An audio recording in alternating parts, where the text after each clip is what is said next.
देखिए, विनिर्दिष्ट अनुतोष अधिनियम पढ़ाया जा रहा था और उसमें आपका इधर से क्वेश्चन बनते हैं। जो सेक्शन आपका पढ़ाया जा रहा था और आपका 2 सेक्शन अभी छूटे हैं, उसको 1-2 दिन में पढ़ाया जाएगा। इंफ्रास्ट्रक्चर वाला भी याद रखिएगा, यानी कि जो अवसंरचनात्मक संविधाएं हैं, यानी कि निर्माण की संविधाएं। इसके बाद आपका जो मुख्य रूप से पढ़ना है, 23 हम बताए थे कि नुकसानी का पर निर्धारण विनिर्दिष्ट पालन के लिए वर्जन नहीं होगा।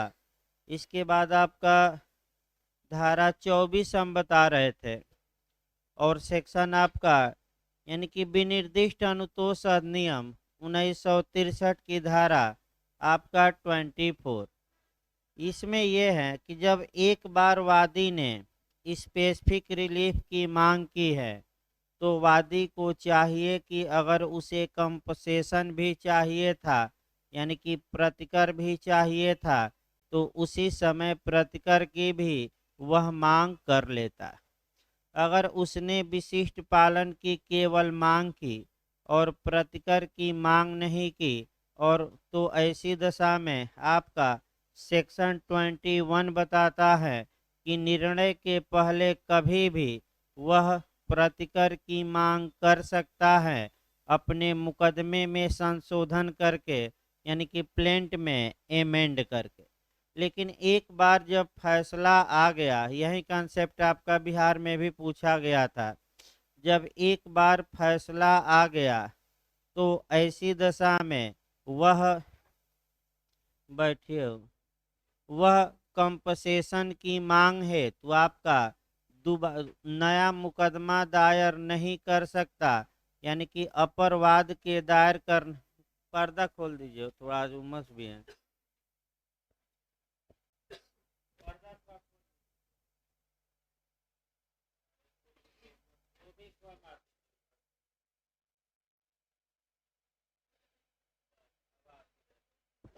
देखिए, आपका बताया गया कि वह अपरवाद या अतिरिक्तवाद या नयावाद दायर नहीं कर सकता कि हमें प्रतिकर दिलवाया जाए। यानी कि कुल मिलाकर ये लाइन रही। बैठिए, 3 लोग हो एक पर। कुल मिलाकर एक लाइन ये रहा कि अगर आपको एक वाद में एक से अधिक अनुतोष आप मांग सकते थे, यानी कि एक से अधिक रिलीफ की डिमांड कर सकते थे, तो कानून कहता है कि सभी रिलीफ एक साथ मांग लीजिए। अगर आपने कुछ रिलीफ मांगा, कुछ नहीं मांगा, और जो रिलीफ आपने नहीं मांगा है, पहला नियम, वह न्यायालय अपने विवेक से दिलवाएगा नहीं। और अगर आपका मुकदमे में फैसला आ गया तो आप अतिरिक्त वाद या नया वाद दायर करके अलग रिलीफ या आपका अन्य रिलीफ अब नहीं मांग सकते। यही आपका सेक्शन जो 23 है उसका नहीं 24 का यही मुख्य उद्देश्य है। और बताया भी गया था, लेकिन ये जो नियम है केवल कंपसेशन के मामले में लागू होगा, अन्य मामलों में नहीं। जैसे कि अन्य मामलों में यही आपका रुका था मामला। जैसे उदाहरण के रूप में मान लीजिए ए ने वादा किया कि हे बी, यह मकान मैं तुम्हें बेचूंगा, और ए अपने वादे से बाद में मुकर गया कि मैं नहीं बेचूंगा। बी ने ए के खिलाफ संविदा के विशिष्ट पालन का मुकदमा किया कि ए ने एक से अपना वादा निभवाया जाए और ये मकान हमें बेचवाया जाए। कानून ये कहता है कि जो ये बी हैं, एक तो विशिष्ट पालन की मांग कर सकता। इसके बाद आपका बैठिए हो, अगर है तो जो एक तो स्पेसिफिक परफॉर्मेंस की मांग कर सकता है, कोई दिक्कत नहीं। इसी के अतिरिक्त बी प्रतिकर की भी मांग कर सकता है। इसी के बाद आपका अगर बी ने एडवांस कुछ ए को दिया है तो ये कह सकता है कि अगर आप विशिष्ट पालन न करवाइए तो हमारा जो एडवांस है, यानी कि उसको हम क्या कहेंगे, अग्रिम धन कहेंगे, उसको वापस दिलवाइए। तो बी ने क्या काम किया कि विशिष्ट पालन की मांग की, लेकिन कंपनसेशन की मांग नहीं की, और इसका विशिष्ट पालन के लिए जो मुकदमा था वो डिसमिस हो गया, खारिज हो गया। तो धारा आपका 24 ये कहती है कि अब ये प्रतिकर के लिए क्या नया मुकदमा लाकर प्रतिकर की मांग कर सकता है कि नहीं? नहीं कर सकता। इसको हम रेस जुडिकेटा भी कह सकते हैं कि जब एक बार तुम्हें एक से अधिक अनुतोष मांगने का हक था तो पूरा अनुतोष मांग लेते। अगर तुम कुछ अनुतोष को मांगे हो, कुछ को नहीं मांगे हो, तो जो तुम छोड़े हो वह अनुतोष तुम बाद में नहीं मांग सकते। बताइए। हाँ,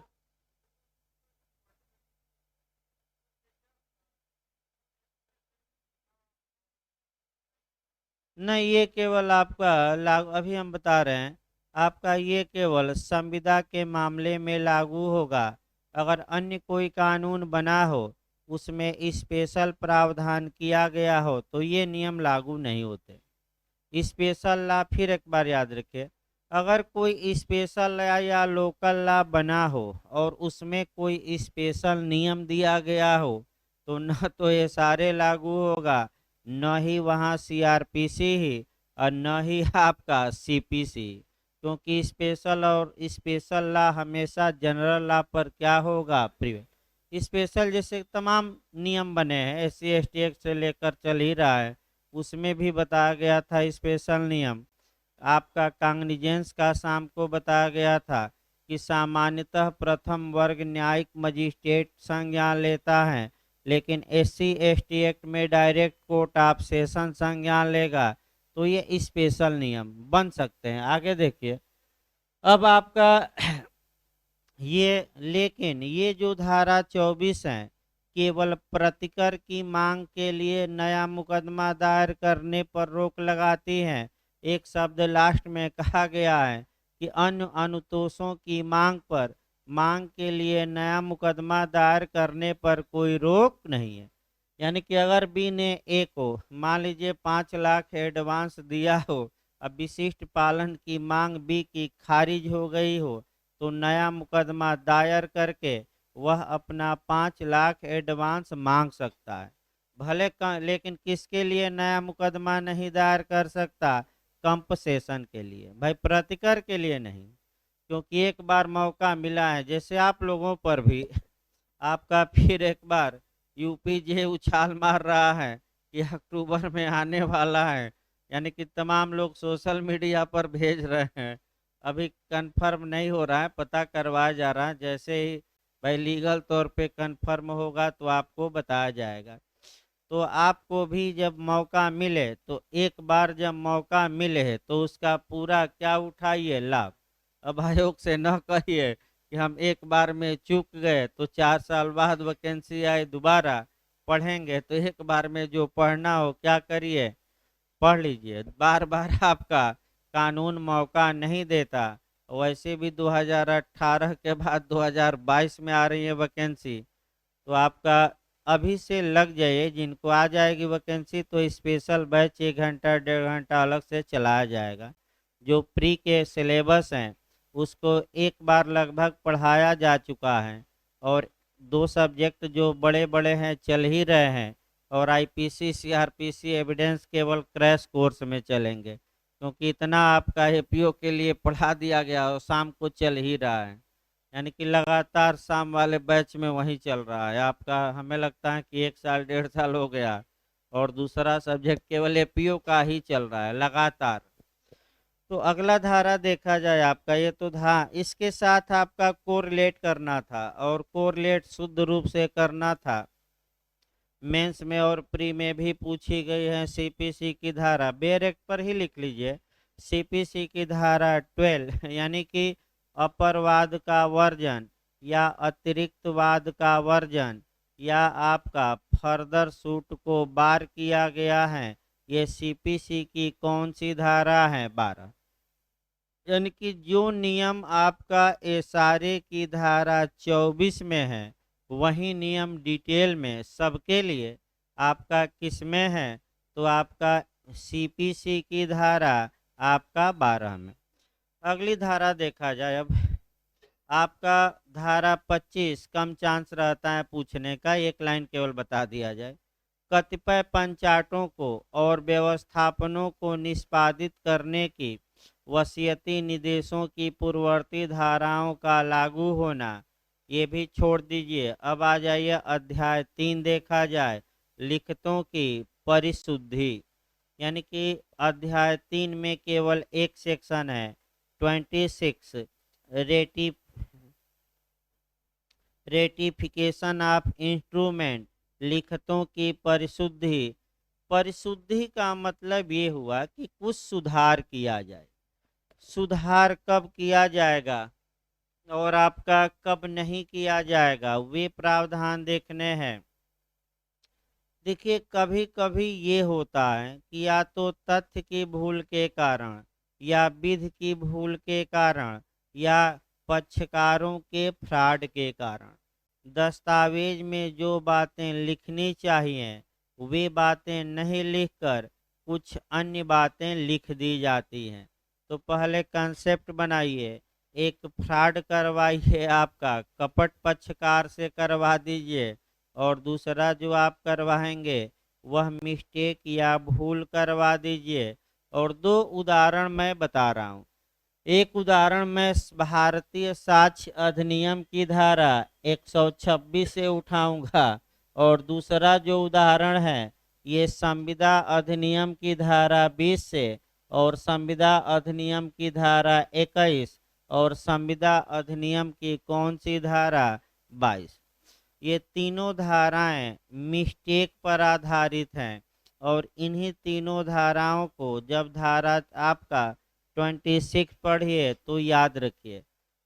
पहला हम देखते हैं, आपका मान के चलिए कि आपका पहला हम उदाहरण देखते हैं, आपका एविडेंस एक्ट का देखते हैं। यानी कि भारतीय साक्ष्य अधिनियम की धारा 126 का पहले उदाहरण देखिए। ए वकील साहब हैं और उनका क्लाइंट भी है। बी वकील साहब के पास आता है, अपना दस्तावेज दिखाता है, और उस दस्तावेज में ये लिखा रहता है कि बी ने एक अन्य व्यक्ति सी को 5,000 रुपया उधार दिया है, और वकील साहब से कहता है कि आप मुकदमा करिए और हमारा 5,000 रुपया न्यायालय की प्रक्रिया के माध्यम से आपका सी से दिलवाइए। तो वकील साहब बी की ओर से मुकदमा करते हैं। बी वह दस्तावेज पेश करता है, और बी जब दस्तावेज पेश करता है तो एक जीरो उसमें क्या करता है, यानी कि 5,000 का कितना हो गया, 50। अब सी कहता है कि हजूर ठीक है, हम पैसा तो लिए थे, लेकिन हम कितना लिए थे, 5,000। और बी ने क्या कर दिया है, फ्रॉड। अब फ्रॉड करके क्या बढ़ा दिया, जीरो। अतः इस दस्तावेज को संशोधित किया जाए और 50,000 की जगह कितना मांगा माना जाए, 5,000। तो क्या न्यायालय अगर किसी पक्षकार के फ्रॉड के कारण आप फ्रॉड कर दिया है किसी पक्षकार ने, तो क्या न्यायालय को पावर है कि नहीं कि वह विलेखों में, यानी कि इंस्ट्रूमेंट में, या दस्तावेज में, या कागज पत्र में संशोधन कर सके कि नहीं कर सके। और किस धारा में ये मामला जाएगा, 26 में। किस धारा में। अब आइए, क्या वकील साहब इस बारे में साक्ष्य दे सकते हैं कि नहीं। अब एविडेंस में आइए, वो तो संविदा आपका। क्या वकील साहब इस बारे में साक्ष्य दे सकते हैं कि नहीं कि जब हमारा क्लाइंट या मुवक्किल या आया था, हमारा कक्षकार यानी कि क्लाइंट आया था, तो 5,000 रुपया उसके दस्तावेज में लिखा था, और बाद में एक दोबारा आया तो 50,000 हो गया। यानी कि इसका मतलब कि क्या ये वकील साहब न्यायालय में बता सकते हैं कि नहीं, साक्षी के रूप में आकर बता सकते हैं, क्योंकि उनके क्लाइंट ने अभी माने नियोजन के बाद, वकील रखने के बाद क्या कर दिया है, फ्रॉड। एक तो ये हो गया आपका, और ये आपका किस धारा में हम पढ़ाएंगे, आपका 26 में। पहला उदाहरण याद रखिएगा। दूसरा उदाहरण देखिए, मिस्टेक पर देखा जाए। देखिए आपका मिस्टेक पर ये है, अब तीनों धाराओं को आपको कवर करना है, यानी कि भारतीय संविदा अधिनियम की 3 धाराएं पहले पढ़िए और तभी धारा एसआरए की 26 आएगी। लेकिन कॉन्सेप्ट दो दो लाइन क्लियर होना चाहिए। धारा 20 ये बताती है कि अगर करार के दोनों पक्षकार मिस्टेक या भूल में हो, और वह जो भूल तथ्य की हो, और वह जो तथ्य की भूल है वह करार का मर्म हो, मर्म मतलब एसेंशियल हो, मर्मभूत हो, उसके बिना करार का कोई मतलब नहीं है। तो आपका यानी कि धारा 20 में एक पक्षीय भूल है कि दोनों पक्षकारों द्वारा किसकी भूल है, तथ्य की भूल है, और जिस तथ्य के बारे में वह मिस्टेक कर गए हैं वह संविदा के लिए मर्म है। मर्म का मतलब कि संविदा की रीढ़ की हड्डी है, संविदा की जान है, उसके बिना करार का कोई मतलब नहीं है। तो बताइए ये जो करार होगा ये क्या होगा, शून्य होगा। तभी शून्य घोषित करवाया जाएगा अगली धाराओं में। अगली धारा 26 के बाद जो चैप्टर आएगा उसमें हम दस्तावेज ही रद्द करवाएंगे और ये धारा फिर बताएंगे। अब आइए एक उदाहरण इस पर देखा जाए। पहले उदाहरण हो जाए तभी सेक्शन चलेगा। कॉन्सेप्ट क्लियर रखिएगा। देखिए आपका एक उदाहरण बनाया जाए। ए तथा बी करार करते हैं। ए कहता है कि हे बी, मैं अपना सफ़ेद घोड़ा तुम्हें बेचूंगा और 1000 रुपया में बेचूंगा। करार हो गया, लेकिन ए और बी को पता ही नहीं है और करार के समय वह घोड़ा क्या हुआ है, मर चुका है। तो आप लोग खुद बताइए, जो घोड़ा था ये करार का मर्म था कि नहीं था? तो ये एग्री संविदा तक नहीं पहुंचेगा। ये करार ही धारा 20 में क्या होगा, सुन वार्ड होगा। इसका अब कोई मतलब नहीं, संविदा न शून्य करा दीजिएगा। ये एग्रीमेंट ही क्या होगा, वार्ड। बिहार में बहुत पूछा जाता है, यूपी में, कि संविदा शून्य होगी कि करार शून्य होगा कि क्या होगा। तो भाई संविदा तक पहुंचा ही नहीं, ये एग्रीमेंट ही क्या होगा, वार्ड। अब तुरंत धारा 22 देखनी है आपको। धारा 22 देखिए।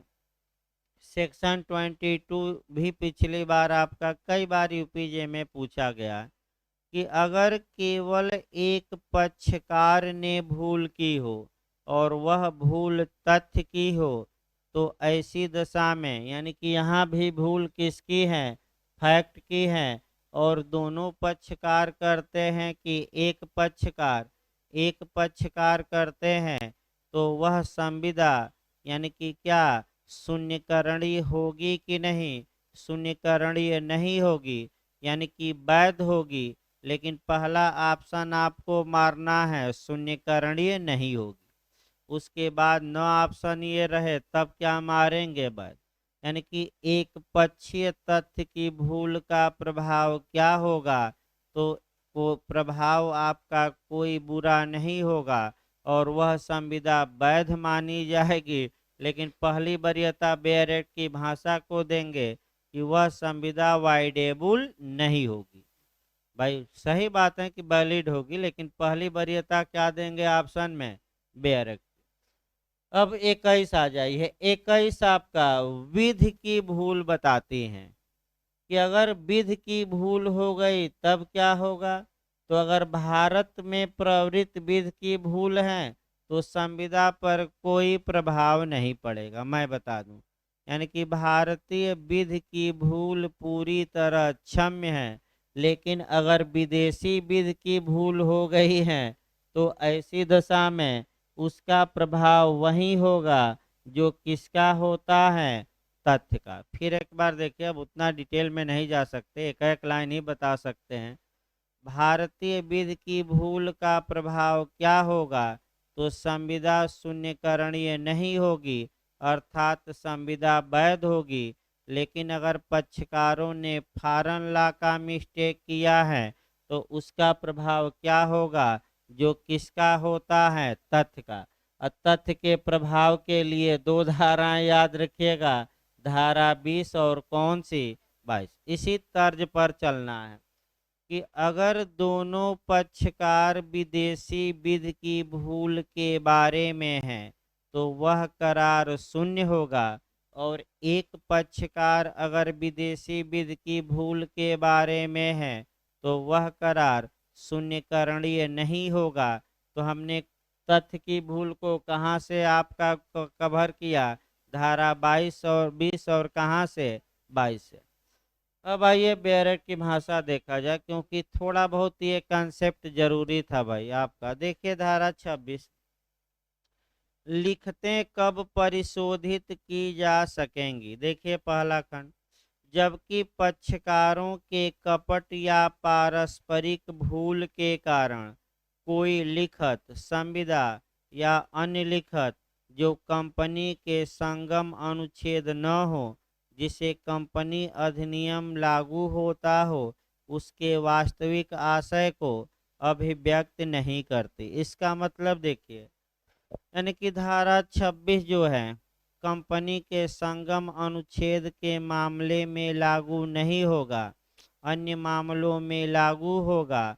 तो अगर पक्षकारों में से किसी ने फ्रॉड या कपट कर दिया हो, या पक्षकारों द्वारा पारस्परिक भूल हो गई हो, और उस पारस्परिक भूल के कारण पक्षकारों का जो संविदा करने के मामले में इरादा था, वास्तविक इरादा प्रकट ही नहीं हो रहा है, तो कोई भी पक्षकार ये डिमांड कर सकता है कि हजूर फ्रॉड हो गया है या पारस्परिक भूल हो गई है हम लोगों से, अतः इस दस्तावेज को आप संशोधित करिए और संशोधन के बाद ही इसे लागू कराइए। तो आपका दो शब्द हैं, एक तो आपका फ्रॉड कर दिया किसी पक्षकार ने, और दूसरा आपका पारस्परिक भूल के कारण आशय ही नहीं बन पाया। तो अब आइए पहले फ्रॉड का उदाहरण देखा जाए और तब पारस्परिक भूल माने म्यूचुअल आपका मिस्टेक। यानी कि यहाँ दो तीन बातें आपको सतर्क रहना है। पहले कपट देखा जाए। जहाँ तक फ्रॉड का प्रश्न है आपका, देखिए आपका फिर एक बार बैक होइए, आपका विनिर्दिष्ट अनुतोष अधिनियम 1963 संविदा अधिनियम का ही एक भाग है। यानी कि संविदा अधिनियम की कमियों की पूर्ति करने के लिए ही यह कानून बनाया गया है।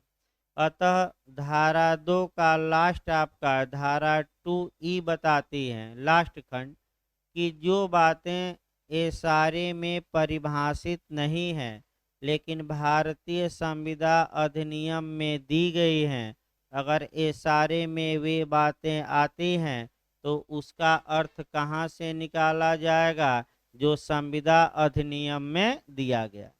अब यहाँ आपको सतर्क ये रहना है कि भारतीय संविदा अधिनियम में चूंकि यहाँ कपट शब्द आया यानी कि फ्रॉड, तो क्या भारतीय संविदा अधिनियम में फ्रॉड को बताया गया है कि नहीं, क्योंकि यहाँ फ्रॉड जो आया है वो कहाँ से गवर्न होगा, भारतीय संविदा अधिनियम। तो भारतीय संविदा अधिनियम की धारा आपका 17 में यानी कि 17 में कपट या फ्रॉड को परिभाषित किया गया है। 5 प्रकार के कार्य बताए गए हैं। अगर कोई एक पक्षकार या उसकी ओर से कोई अन्य दूसरे पक्षकार को धोखा देने के इरादे से 5 कार्यों में से कोई एक कार्य करता है, तो हम कहेंगे कि उस पक्षकार ने क्या किया है, फ्रॉड। फ्रॉड की परिभाषा सर्वप्रथम डेरी बनाम पिक के वाद में दी गई। जज का नाम भी याद रखिएगा, बताया गया था, कौन थे जज, हर्शल। डेरी बनाम पिक के वाद में सर्वप्रथम कपट की परिभाषा दी गई और जस्टिस का नाम याद रखना है, कौन है? हर्षल। इन्होंने कहा कि कपट तब होता है जब कोई व्यक्ति मिसरिप्रेजेंटेशन करता है, यानी कि मिथ्या व्यपदेशन करता है, लेकिन धोखा देने के इरादे से करता है, अर्थात उसको आपका जानबूझकर, यानी कि वास्तविकता जानते हुए भी क्या बोल दिया? झूठ। यही आपका फ्रॉड है कि धोखा देने का इरादा था और आपने कोई कथन किया तो इसे ही फ्रॉड माना जाएगा। अगर धोखा देने का इरादा नहीं था और आपने झूठ बोला तो इसे फ्रॉड नहीं माना जाएगा। इसे अगली धारा 18 संविधान नियम में मिसरिप्रेजेंटेशन या मिथ्या व्यपदेशन या कहिए दुर्व्यपदेशन माना जाएगा। फिर बैक होइए। कपट दो प्रकार का होता है, ये भी पूछा जाता है। एक आपका कह सकते हैं साधारण कपट और दूसरा मौन द्वारा कपट, यानी कि चुप्पी द्वारा, यानी कि मौनी बाबा द्वारा कपट आपका। यही मौन द्वारा कपट ही अलग से मेंस में टिप्पणी में बनता है और आपका यही थोड़ा बहुत समझना है। सामान्यतः किसी तथ्य के बारे में मौन रह जाना फ्रॉड नहीं माना जाएगा, जनरल रूल है।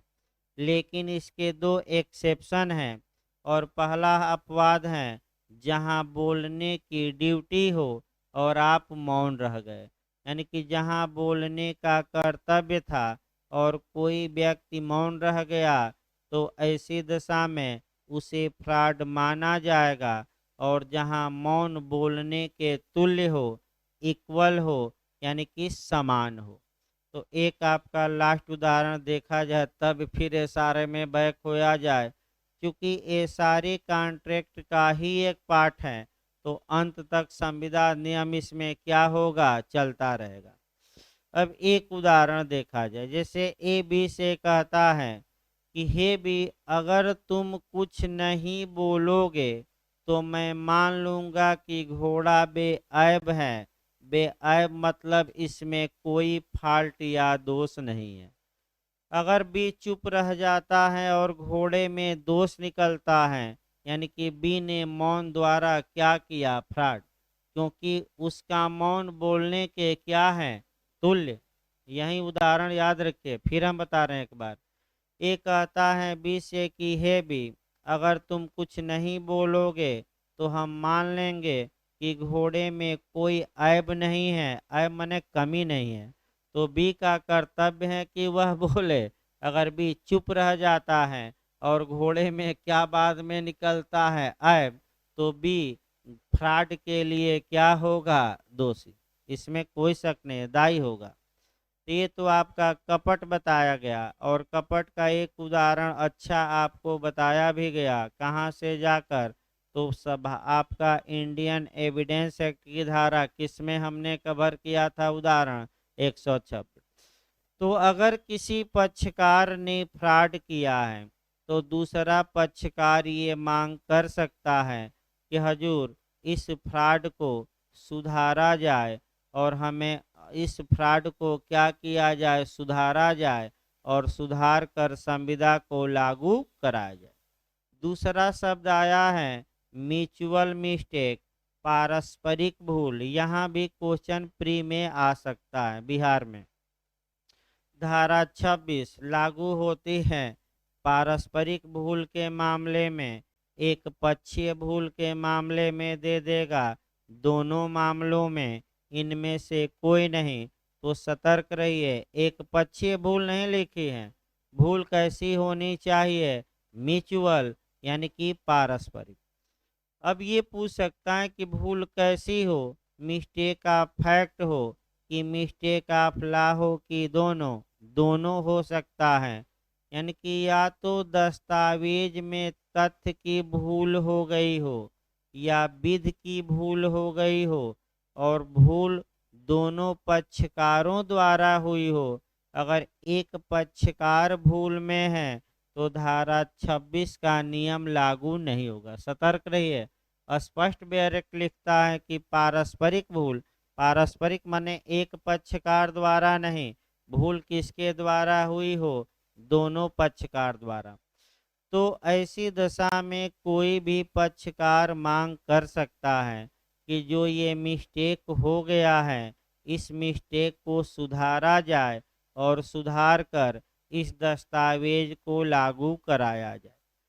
ये आप उदाहरण भारतीय साक्ष्य अधिनियम में भी देख सकते हैं। वहाँ भी आपका सटीक उदाहरण दिया गया है। ए अपने आपका कलकत्ते का मकान बी को बेचता है। जब कलकत्ते में जाया जाता है तो पता लगता है कि ए के पास तो कलकत्ता में कोई मकान ही नहीं है, लेकिन कहाँ है, हावड़ा में है। और हावड़ा का जो मकान है सेम डिजाइन का है, सेम नंबर का है जो दस्तावेज में है, और सेम एरिया है। तो ये दोनों पक्षकारों द्वारा पारस्परिक भूल हुई है। न तो बेचने वाला ही न खरीदने वाला ही आपका जान सका और ये भूल हो गई। तो बताइए क्या इस भूल को सुधारा जा सकता है कि नहीं? क्या न्यायालय से मांग की जा सकती है कि नहीं कि कलकत्ते की जगह हजूर सुधारिए है और कहाँ लिख पढ़ा जाए हावड़ा? बताइए हो सकता है कि नहीं? हो सकता है। और इस सुधार को कहाँ से जोड़ देंगे? एविडेंस की धारा आपका 9 कौन सी धारा, ये उदाहरण दिया गया है ना, ये थोड़े है कि आपका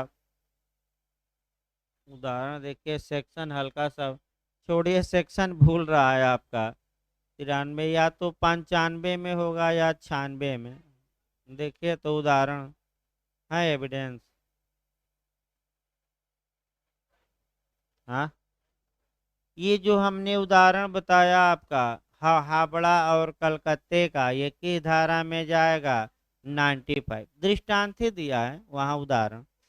अब देखिए बेरक दो ही शब्द बहुत लंबा समय ले लिए भाई, आगे देखिए। अब इतना, अब दिक्कत यह है कि भाई अंदर से क्वेश्चन इस समय बन रहा है, जब तक कंसेप्ट ही क्लियर ना हो तो भाई कर नहीं पाएंगे। तो बताए तो गया 95 भाई। अब दोबारा कौन रिपीट? चलिए आपकी बात मान लेते हैं, फिर एक बार रिपीट किया जाए कि ये जो कलकत्ता और हावड़ा का उदाहरण है, ये 95 आपका एविडेंस में समाहित है, ताकि किसी को शक न रहे। देखिए आगे भाई, फिर एक बार बैठ उठाइए। जबकि पक्षकारों के कपट, कपट भी पूरी तरह हमने बता दिया, या पारस्परिक भूल के कारण, यानी कि एक पक्षीय नहीं बल्कि क्या, और दोनों द्वारा, याद रखिए यहाँ किसकी भूल यहाँ मने होगी, या तो तथ्य की या विधि की, दोनों भूल हो सकती है। कोई लिखत संविदा या अन्य लिखत, तो लिखत संविदा या अन्य लिखत मतलब कोई दस्तावेज, चाहे उस कोई दस्तावेज एक लाइन में मान लीजिए। हाँ, जो कंपनी का संगम अनुच्छेद नहीं है, यानी कि एक अपवाद है धारा 26 में, कौन सा? कंपनी का संगम अनुच्छेद। अगर पक्ष इस कपट या पारस्परिक भूल के कारण कोई दस्तावेज पक्षकारों का जो एक्चुअल इंटेंशन था, वास्तविक आशय था, उसको प्रकट ही नहीं करता, तो पक्षकार किसकी मांग कर सकते हैं कि दस्तावेज में क्या किया जाए? रेटिफिकेशन, संशोधन किया जाए, परिशुद्ध किया जाए दस्तावेज को, और हमारे आशय के अनुसार इसे बनाया जाए। तो देखिए बेरक आपका 3 खंड, दोनों में से कोई पक्षकार या उसका हित प्रतिनिधि लिखित को परिशोधित कराने के लिए वाद दायर कर सकेगा। तो पहला क्वेश्चन आया कि कपट या पारस्परिक भूल हो गई है, इसको सुधरवाने के लिए कौन वाद दायर कर सकेगा?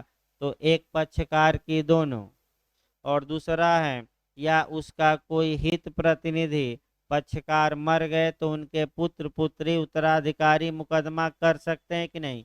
कर सकते हैं। अगला देखिए, वादी किसी ऐसे वाद में जिसमें लिखत के अधीन उद्भूत कोई अधिकार विवादक हो, अपने अभिवचन में दावा कर सकेगा कि लिखित परिशोधित की जाए, यानी कि अगर ए मुकदमा करता है बी के खिलाफ तो ए मांग कर सकता है अपने अभिवचन में कि हजूर हम मुकदमा तो कर रहे हैं, लेकिन ये जो आपका मैंने कह सकते हैं कि दस्तावेज हैं इसमें क्या किया जाए, संशोधन।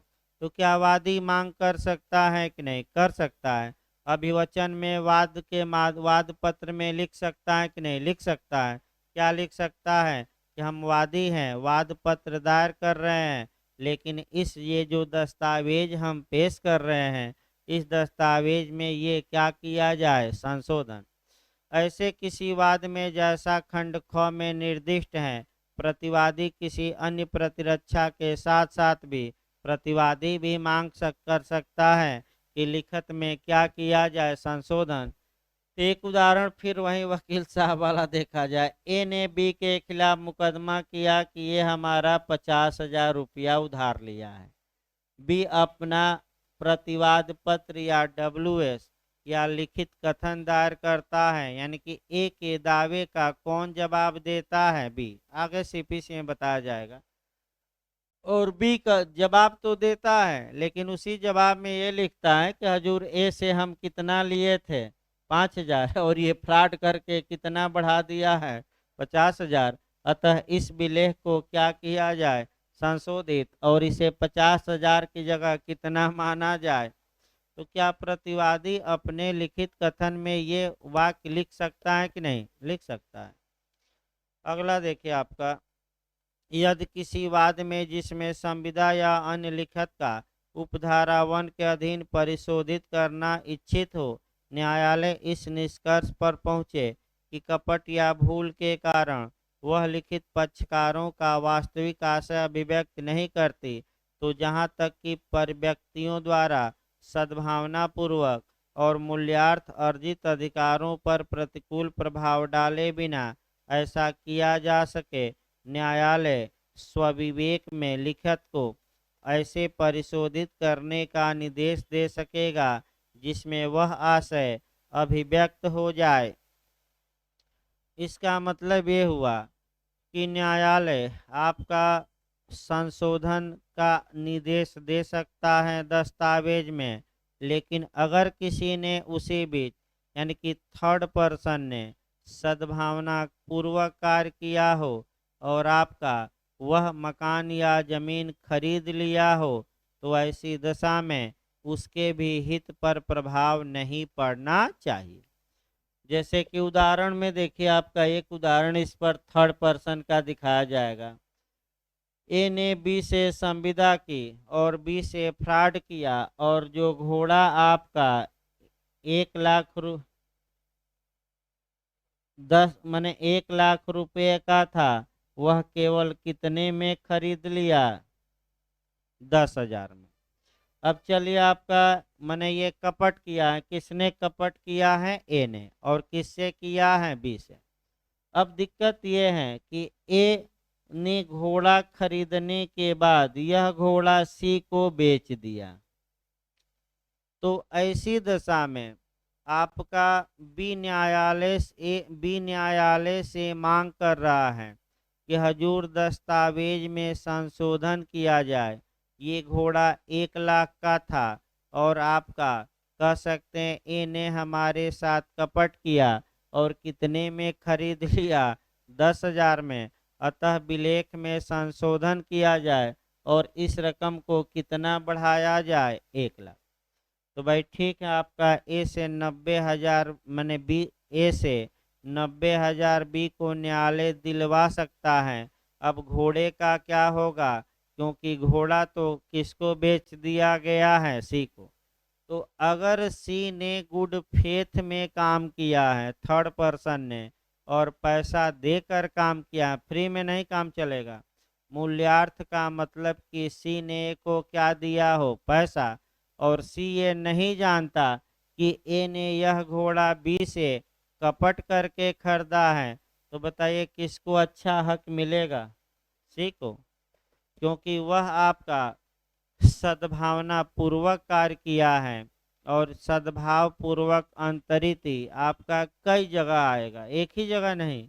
और भी कानून में तमाम जगहों पर आएंगे। अगला देखिए इसमें, इसके बाद आपका लिखित संविदा पहले परिशोधित की जा सकेगी और तब परिशुद्धि का दावा करने वाले पक्षकार ने ऐसे अभिवचन में अपनी प्रार्थना की हो और न्यायालय ठीक समझे तो वह विशिष्ट पालन की जा सकेगी।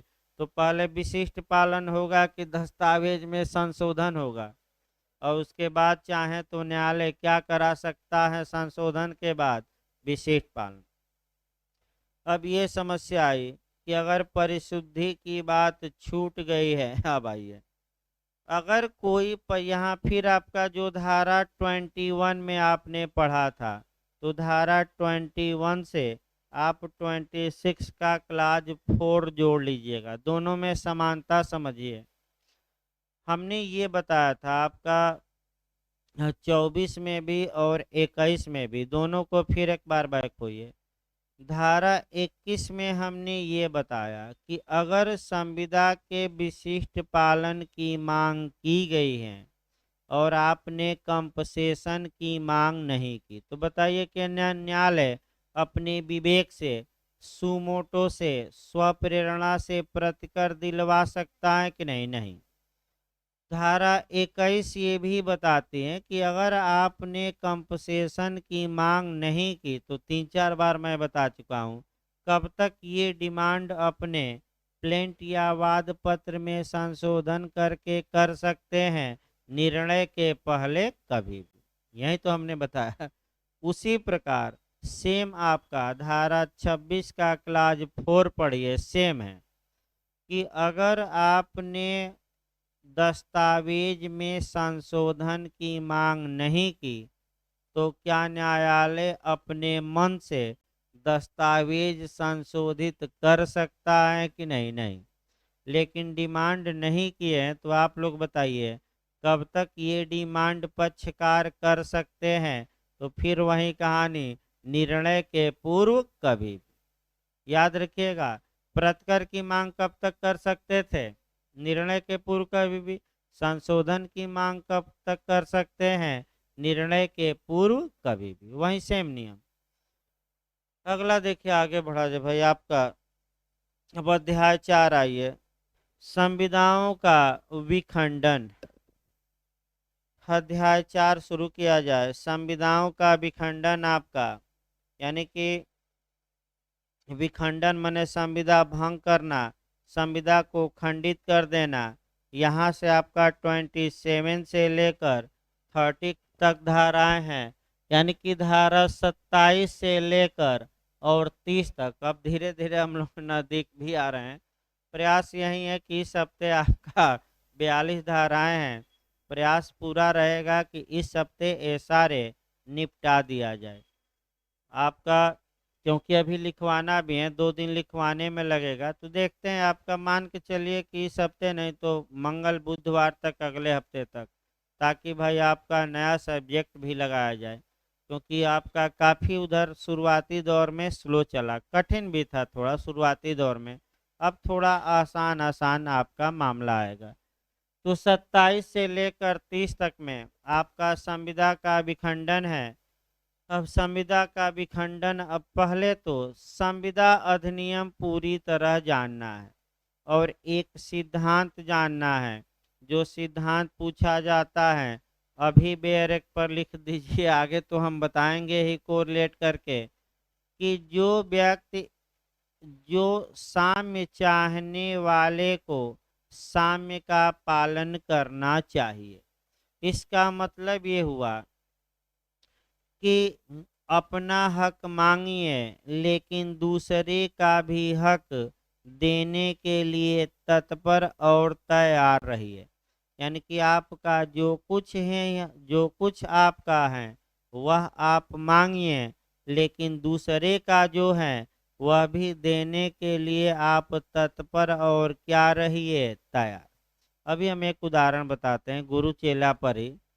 तो ये जो पूछा जाता है सिद्धांत बिहार जे में ज़्यादा पूछा जाता है, ये सिद्धांत धारा 30 में समाहित हैं, यानी कि 30 में समाहित हैं कि साम्य चाहने वाले को साम्य का क्या करना चाहिए? पालन। तो पहले साम्य चाहने वाले को साम्य का पालन कराया जाए। देखिए एक उदाहरण, 30 तो हम और कोरिलेट करेंगे 7-8 जगह से बाद में, लेकिन पहले इस चैप्टर की भूमिका देखनी है, भले सेक्शन शुरू ना हो पाए, क्योंकि मेन है कंसेप्ट क्लियर होना चाहिए। मान लीजिए ए गुरु है और बी निकला चेला, माने शिष्य निकला। तो हमेशा चेला याद रखिए गुरु से एक कदम क्या रहता है, लेकिन कभी काल गुरु गुरु घंटाल बन जाते हैं और चेला की इच्छा को क्या करते हैं? दबा देते हैं, दबोच लेते हैं। नहीं भाई, हाँ, दबोचना नहीं, डोमिनेट करना। डोमिनेट करना माने अधिशासित करना। अधिशासित करना माने कुचल देना।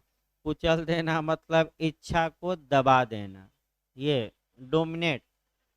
तो बी के पास एक सुंदर घोड़ा था, यानी कि चेले के पास एक सुंदर आपका, हाथी ना कह दीजिएगा, घोड़ा पर ही उदाहरण, सुंदर घोड़ा था।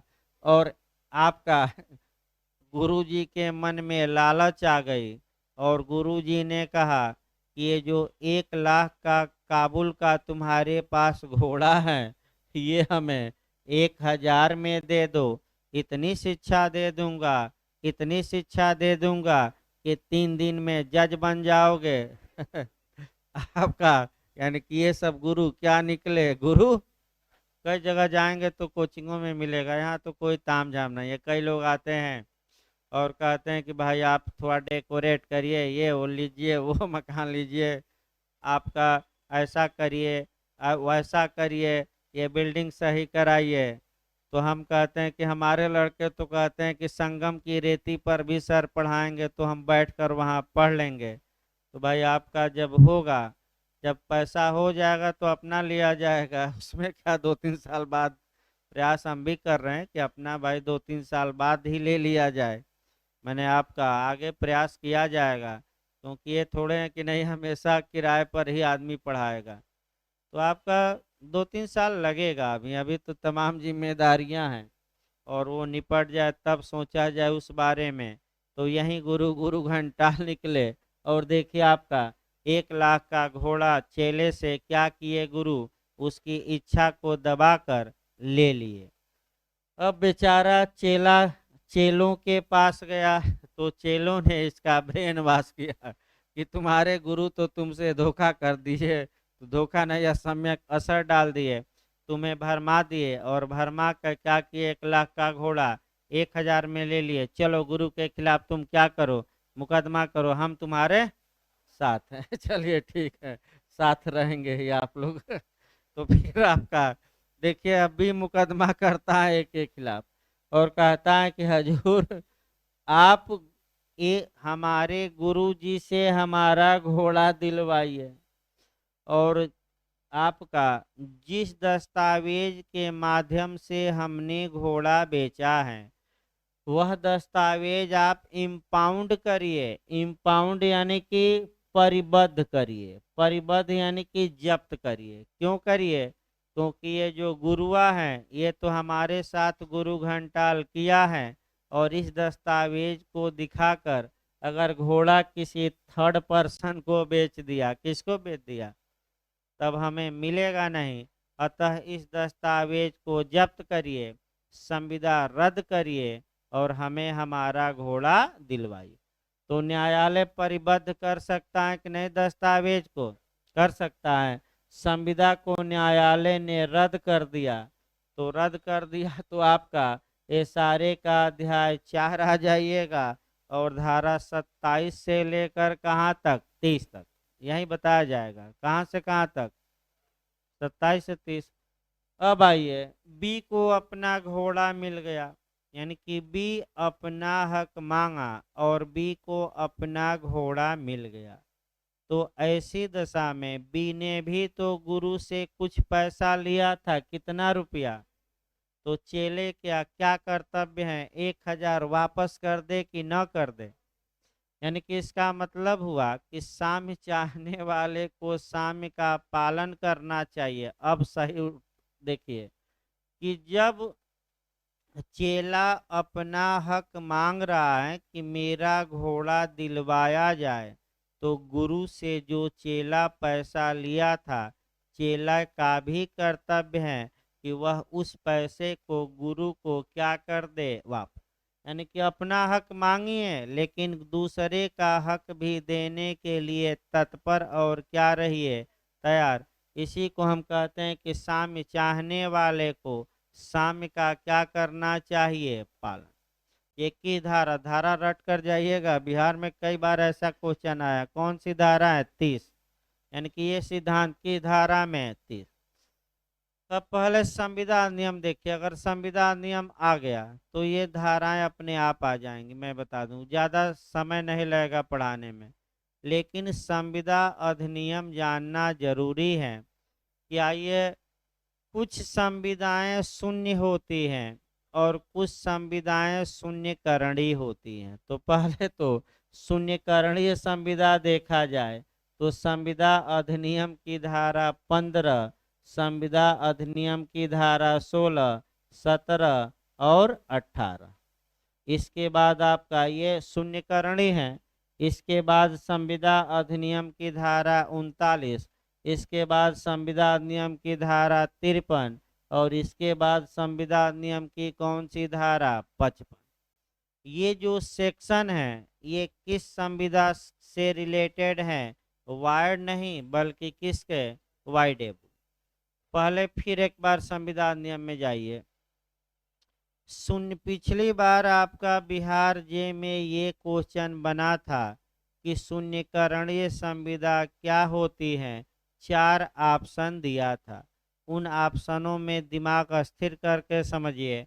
आपको पॉइंट पकड़ना है कि अगर जिस ऑप्शन में दिया रहे कि जो संविदा एक पक्षकार के विकल्प पर प्रवर्तनीय होती है या प्रवर्तनीय नहीं होती, यानी कि एक पक्षकार को विकल्प मिलता है कि वह या तो संविदा को माने या संविदा को न्यायालय में जाकर क्या कराए, शून्य। तो उसी को हम क्या कहते हैं? वाइडेबल। यानी कि दोनों पक्षकारों को नहीं, ऑप्शन किसको मिलेगा संविदा के? तो जो संविदा प्रपीड़न द्वारा कारित की गई हो, यानी कि कोर्सन द्वारा, जो संविदा धारा 16 में, फिर एक बार देखिए भाई, जो संविदा धारा 15 के तहत आपका कोर्सन द्वारा, यानी कि उत्पीड़न या प्रपीड़न द्वारा, मैंने धमका कर कि संविदा करो नहीं तो जान से क्या करेंगे, मार देंगे, या अनड्यू इन्फ्लुएंस द्वारा धारा 16 में, तभी बताया गया धारा 16 में गुरु चेला क्या डाला गया है, असम्यक असर। धारा तो याद रखिए, दो दो बार बताया जा रहा है, यही सब काम करेगा धारा याद करने में। धारा 15 में क्या है? प्रपीड़न। 16 में क्या है? असम्यक असर। 17 में कॉन्ट्रैक्ट का क्या है? फ्रॉड। 18 में क्या है? मिसरिप्रेजेंटेशन। तो अगर इन आधारों पर किसी की सम्मति पाई गई है संविदा के लिए, तो उस पक्षकार के विकल्प पर वह संविदा क्या है? वाइडेबल। तो अब आइए एक उदाहरण देखिए। 16 का मैं बता चुका हूँ, एक उदाहरण हम कपट का भी मैं बता चुका हूँ पिछले लेक्चर में। आपका एक उदाहरण किसका देखा जाए? धारा 15 का। देखिए, ए का ये मकान था और बी या तो स्वयं या अपने चेले चपाटियों द्वारा ए को धमकाता है कि हे ए, अगर तुम इस मकान को हमें दान में नहीं देते या इस मकान को हमें नहीं बेचोगे तो तुमको या तुम्हारी फैमिली को जान से मार दिया जाएगा, या तुम्हारा जो झोपड़ी है हम जला देंगे, गाय बैल भैंस क्या करेंगे, खोल के लेकर चले जाएंगे, देखते रह जाओगे, हमारे लठैत जाएंगे और तुम्हारे खेत में तहस नहस कर देंगे। तो क्षति का भय दिखाया गया कि नहीं? और दिखाकर किसकी सम्मत पाई गई है? एक। अब ए को विकल्प मिलता है, जिसकी सम्मत पाई गई है ऐसे उस पक्षकार के पास ऑप्शन है। ऑप्शन ये है कि या तो वह न्यायालय में जाए और न्यायालय में जाकर मांग करे कि हजूर ये जो संविदा है ये प्रपीड़न करके हमारी सम्मत पाई गई है, अतः ऐसी संविदा को आप शून्य घोषित करिए, इस संविदा को क्या करिए रद्द। तो मान लीजिए एक को 1 लाख दिया गया था, 10 लाख का खेत था, और जब संविदा शून्य होती है तो ए का कर्तव्य है कि वह 1 लाख किसको वापस कर दे, बी को, क्योंकि कितना अगर लिया हो 1 लाख। यानी कि शून्यकरणीय संविदा को शून्य। हाँ, दूसरा इसके पास विकल्प ये है कि ये शांति से बैठा रहे। तो फिर याद रखिए, बिहार का ही क्वेश्चन है, वाइडेबल कॉन्ट्रैक्ट तब तक वैलिड रहता है जब तक कि न्यायालय द्वारा उसे शून्य घोषित न कर दिया जाए। मैं बता दूं, स्पष्ट याद रखिए, यानी कि ये संविदा शून्य नहीं है, शून्यकरणी है। जब ए जाएगा कोर्ट में ये प्रूफ कर दे कि हमारी कंसेंट बी ने कोर्सन या प्रपीड़न या धमकी द्वारा प्राप्त की थी, हमारी सम्मति स्वतंत्र या फ्री नहीं थी, तब अगर न्यायालय इस संविदा को शून्य घोषित कर दे तब आपका ए को मकान मिल जाएगा। लेकिन ए का भी तो कर्तव्य है कि साम्य का पालन करे, धारा 30। तो ये जो 1 लाख रुपया लिया है मकान का, वो बी को क्या करे, वापस। इसके बाद एक और उदाहरण देखा जाए, तब आपका सेक्शन अच्छे से याद रहेगा। 39 देखना है, 55, दो ही उदाहरण हम देखते हैं, बहुत ज्यादा नहीं, तब बैरक शुरू किया जाए। 39 भी आपका खूब पूछा जाता है, प्री में भी मेंस में भी। एंटीसिपेटरी ब्रीच ऑफ कॉन्ट्रैक्ट, यानी कि पूर्वकालिक संविदा भंग या अग्रिम संविदा भंग, संविदा के पालन के पहले ही संविदा भंग या प्रत्याशित संविदा भंग, एक ही है, इंग्लिश वर्जन है एंटीसिपेटरी ब्रीच ऑफ कॉन्ट्रैक्ट की धारा में है 39। यह धारा किस केस पर आधारित है, होचेस्टर बनाम डिलाटूर। भाई रट कर जाइएगा, कौन सा केस है, होचेस्टर वर्सेज डिलाटूर का। मैं तीसरी बार बता रहा हूँ, खूब पूछा जाता है, होचेस्टर वर्सेज डिलाटूर। अब इसमें है क्या, पहले 39 में समझिए है क्या। एक विवाह की संविदा देखा जाए और आपका, देखिए अन्यथा ना लीजिएगा भाई, मैं फिर बता दूं, कई लोग नाराज हो जाते हैं, कोचिंग छोड़कर ही भाग जाते हैं। भाई उदाहरण को चाहे विवाह की हो या कोई भी संविदा हो, अन्यथा ना लिया जाए, मैं फिर आपसे आग्रह करता हूँ, क्योंकि कई लोग आपका अपने ऊपर लेकर भाग जाते हैं। तो पढ़िए लिखिए, चाहे विवाह की संविदा करिए न करिए, उससे हमें मतलब नहीं है। भाई पढ़ने लिखने से मतलब है, विवाह तो होना ही है, चाहे इधर हो या उधर हो या उधर हो, और चाहे पाकिस्तान में हो जाए, चाहे बॉम्बे में, और चाहे अमेरिका में लोग कर लें, क्या भरोसा। तो भाई अभी ये ना कि सर हम पर टारगेट कर रहे हैं, क्योंकि कई लोग भाग गए, इसमें शक नहीं है, और कई लोग भाग भी जाते हैं। तो इसीलिए कहा जाता है कि उदाहरण अपने दिल पर न लीजिए, ये हंसी मजाक की चीज़ है, संविदा नहीं है। ये जो डार्लिंगटन बनाम डार्लिंगटन के केस में कहा गया, जस्टिस स्टोवेल ने कहा कि संविदा हंसी मजाक की चीज नहीं है। लेकिन यहाँ जो उदाहरण दिया जाता है वो हंसी मजाक में लीजिए, सीरियसली ना लीजिए, मैं फिर कह रहा हूँ। तो देखिए, ए ने वादा किया कि हे भी मैं तुमसे विवाह करूंगा, और डेट तय कर ली जाए, क्योंकि डेट तो फिक्स करनी ही पड़ेगी। आपका जीवन भर अविवाह केवल वादा वादा वादा तो चलेगा नहीं मरने तक। तो 31 दिसंबर 2022 डेट फिक्स हो गई भाई आपका। मैंने इसके बाद आर्या पार, फिर अन्यथा।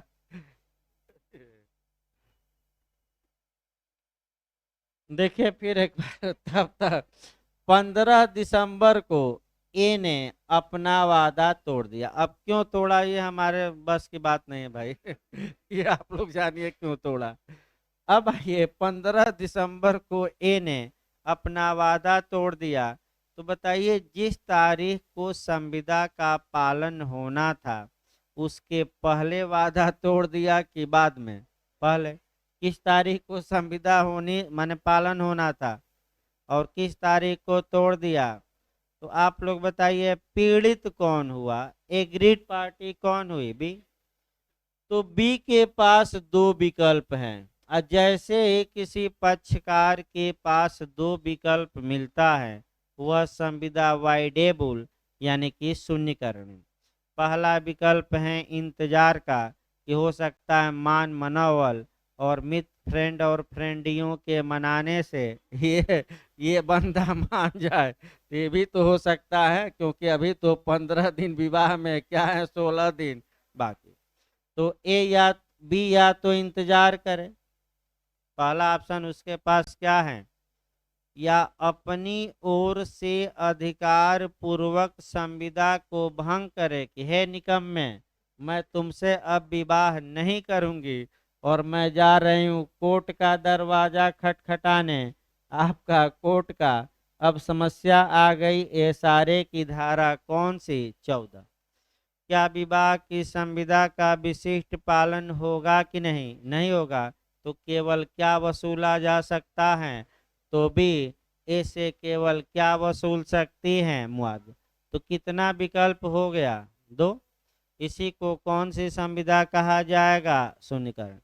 इसका मतलब ये हुआ कि संविदाओं को कब विखंडित किया जाएगा, कब तोड़ा जाएगा, कब शून्य घोषित किया जाएगा, ये आधार सब जाएगा कॉन्ट्रैक्ट में, लेकिन हमें पढ़ना कहाँ पड़ेगा? एसआरए में। तो आइए अब धारा देखा जाए। अब सही रहेगा भाई आपका सेक्शन, इतना उदाहरण बता दिए गए और धारा 55 का उदाहरण बाद में चलेगा, पहले अब बेरक देखिए। अध्याय 4 संविदा का विखंडन। याद रखिएगा अध्याय से भी इस समय क्वेश्चन बन रहे हैं, यूपीएपीओ में कई लोग चैप्टर ही गलत करके आ गए, तो अब जमाना है कि अध्याय भी आप पढ़िए कि अध्याय 4 में क्या है। संविदा का विखंडन कहाँ से कहाँ तक है पूछा जा रहा है, तो 27 से लेकर कहाँ तक? 30 तक। देखिए 27, विखंडन कब न्याय निर्णित या नामंजूर किया जा सकेगा, यानी कि आपका दोनों बातें दी गई हैं कि अगर कोई पक्षकार आता है और कहता है कि संविदा को खंडित किया जाए, खंडित माने तोड़ दिया जाए, शून्य घोषित कर दिया जाए, तो कब न्यायालय आपका संविदा को खंडित कर देगा और कब खंडित करने से डिनाई कर देगा, ये दोनों बातें आपका 27 में समाहित है। फिर एक बार देखिए, कब न्यायालय विखंडन करेगा यानी कि उसको खंडित कर देगा, संविदा रद्द कर देगा, और कब न्यायालय रद्द करने से इनकार कर देगा, ये दोनों बातें एक ही सेक्शन में समाहित हैं। किसमें? आपका 27। अब देखिए दोनों बातें, किसी संविदा के हितबद्ध कोई भी व्यक्ति उसे विखंडित कराने के लिए वाद ला सकेगा। अब पहला क्वेश्चन, संविदा के विखंडन या रद्दकरण के लिए कौन मुकदमा ला सकता है? केवल पक्षकार कि उस संविदा में हितबद्ध कोई भी व्यक्ति? तो पक्षकार तो ला ही सकते हैं, क्या उस संविदा में हितबद्ध कोई व्यक्ति ला सकता है कि नहीं? ला सकता है। जैसे कि मान लीजिए हितबद्ध, एक उदाहरण देखिए, मान लीजिए ए बी दो भाई थे और इन्होंने आपस में करार किया, और जो करार किया गया था वह बहन के हित के लिए था, यानी कि इनकी बहन सी थी और इसके हित के लिए था। तो क्या ए और बी द्वारा जो संविदा की गई है, चूंकि सी उसकी पक्षकार नहीं है लेकिन उस संविदा में इंटरेस्टेड हैं, उसका अगर कोई न कोई क्या हो, इंटरेस्ट हो, तो क्या सी उस संविदा को भंग करने के लिए या रद्द करने के लिए, विखंडित करने के लिए वाद ला सकती हैं कि नहीं? जो संविदा ए तथा बी ने की थी ला सकती हैं।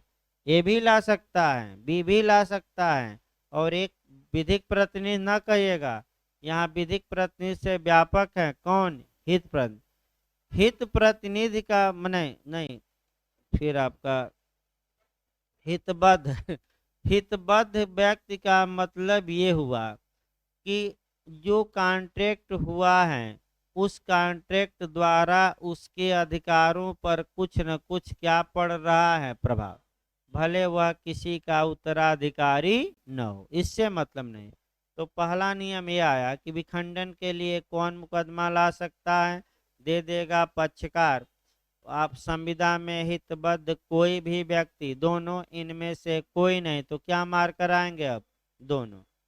अगला देखिए, और ऐसा विखंडन निम्नलिखित दशाओं में से किसी में भी न्यायालय द्वारा न्याय निर्णीत किया जा सकेगा। यानी कि जो पहला खंड है, कौन मुकदमा विखंडन के लिए लाएगा और किस आधार पर न्यायालय विखंडन कर सकेगा आपका? तो पहला है जहाँ की संविदा वादी द्वारा शून्यकरणी या पर्यवसेव हो। यानी कि पहला तो आया कि जहाँ की संविदावादी द्वारा क्या हो? वाइडेबल। और दूसरा आपका पर्यवसेव हो। पर्यवसेव मतलब कि वादी की इच्छा पर है कि चाहें तो वह संविदा को जब चाहें तब आपका समाप्त कर सकता है। अब एक दो उदाहरण आपका पर्यवसेय यानी कि वादी के इच्छा डिजायर पर निर्भर हैं, दो उदाहरण बताने पड़ेंगे। लेकिन पहले आपका, अगर जिस संविदा के लिए मुकदमा किया गया है वह संविदा वाइडेबल हो, तो वादी की मांग पर यानी कि जिस पक्षकार के विकल्प पर वह संविदा शून्यकरणी है उस पक्षकार द्वारा या उस संविदा में हितबद्ध किसी व्यक्ति द्वारा मुकदमा लाए जाने पर न्यायालय उस संविदा को क्या कर सकेगा? रद्द। तो कब संविदा शून्यकरणी होगी? अब फिर एक बार संविदा अधिनियम की सभी धाराओं को देखिए। अगर किसी पक्षकार की सम्मति संविदा अधिनियम की धारा 15 के तहत किसके द्वारा? प्रपीड़न द्वारा। अभी बताया गया। 16 में किसके द्वारा? असम्य कसर। 17 में किसके द्वारा? कपट। 18 में किसके द्वारा? मिथ्या व्यपदेशन। 39 में संविदा क्या है? अग्रिम भंग कर दी गई है। 55 में समय संविदा का सार था, मर्म था, और उस समय पर संविदा का पालन किया गया कि नहीं किया गया? नहीं किया गया। तो ये सब इत्यादि, अब पूरा उदाहरण बताना हमारे लिए संभव नहीं है, 6-7 धाराएं पर्याप्त हैं। ये जो संविदाएं हैं यह एक पक्षकार के ऑप्शन पर क्या है? वाइडेबल है।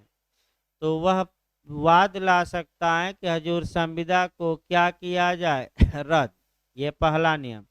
तो आपका दूसरा पर्यवसेव देखना है।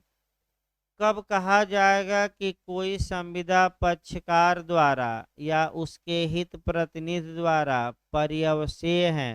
पर्यवसेय मतलब कभी भी समापन वह कर सकता है, उसकी इच्छा पर निर्भर है।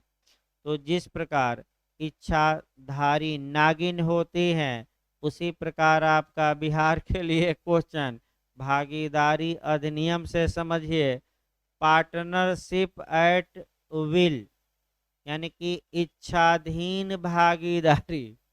इच्छाधीन भागीदारी एक ऐसी भागीदारी होती है जो कभी भी तोड़ी जा सकती है, पर्यवसेय होती है। एक पक्षकार बस दूसरे पक्ष का सभी को क्या दे दे? सूचना।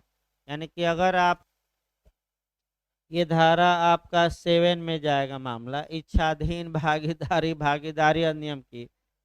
ए बी और सी ने पार्टनर बने और ये हुआ कि ये भागीदारी पार्टनरशिप एट वेल यानी कि आपका इच्छाधीन है, जब चाहे तब कोई पर्यवसेय कर सकता है, समाप्त कर सकता है। तो बस ए जब चाहे तब बी और सी को क्या दे दे, सूचना। और जैसे बी सी को सूचना मिली वैसे ही भागीदारी क्या हो गई, समाप्त। अब बी सी कह रहा है कि समाप्त नहीं हुई, तो ये मुकदमा करे और कहे कि हजूर हमने सूचना दे दी है, ये इच्छाधीन भागीदारी थी, जब चाहे तब हम तोड़ सकते थे।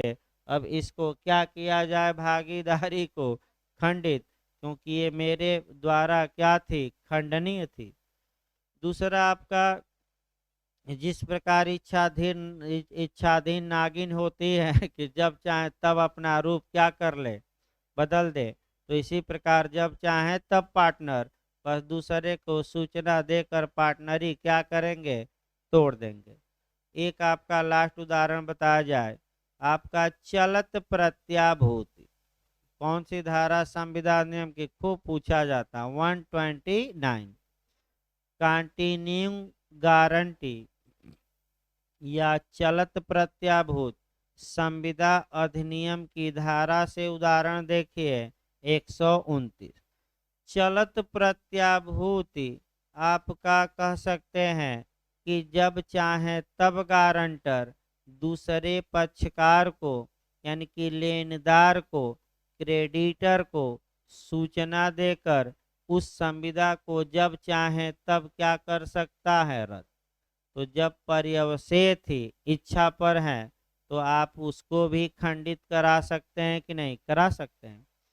तो या तो अब दो बातें, या तो वह संविदा शून्यकरणीय थी या पर्यवसेय थी, आपने न्यायालय से मांग की कि हजूर इसको रद्द करिए, तो न्यायालय चाहे तो उसको क्या कर सकता है, रद्द। तो थोड़ा समय भी हो गया है, क्योंकि भाई आपका संविधान भी चलता रहे, सीपीसी भी, इसको कल हम आगे बढ़ाएंगे। अभी पहला खंड हुआ, दो ही शब्द हुए आपका, कौन कौन, एक आपका शून्यकरणीय और कौन सा दूसरा, देखिए पर्यवसाय में एक और जोड़ देंगे, आपका टीपीए में 111 जोड़ी जाती हैं, उसको हम जोड़कर कल थोड़ा बता देंगे।